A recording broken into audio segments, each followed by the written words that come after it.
বিশেষ দলের 1500-1600 কোটি টাকার 1700 কোটি টাকার ঋণ খেলাপি তারাও কিভাবে মনোনয়ন পেয়ে যাচ্ছে আপনারা নিশ্চিত দেখতে পাচ্ছেন। আমি একা বলছি না, জনগণ বলছে। আপনি ভাই আসেন বলেন। সাজানো প্রশাসন এখন রয়ে গেছে, যার প্রমাণ কিছুক্ষণ পর আপনারা পাচ্ছেন এবং কিছু জায়গায় দেখা যাচ্ছে।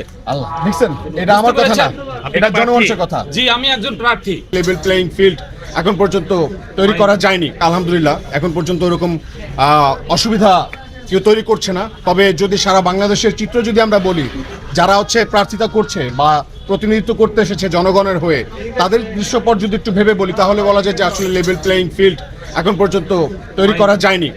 এবং দেখা গেছে যে হ্যাঁ, পক্ষপাতমূলক আচরণ করা হচ্ছে। এবং আপনারা দেখেছেন যে বিশেষ দলের প্রার্থী হওয়ায় ঋণ খেলাপির শুধু 1500-1600 টাকার ঋণ না, যাদের 1500-1600 কোটি টাকার 1700 কোটি টাকার ঋণ খেলাপি তারাও কিভাবে মনোনয়ন পেয়ে যাচ্ছে আপনারা নিশ্চিত দেখতে পাচ্ছেন।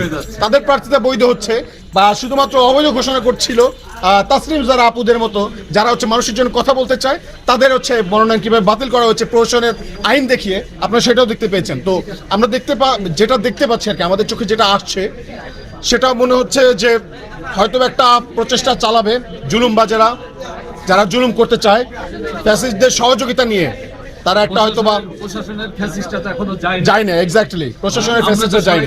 আমরা যদিও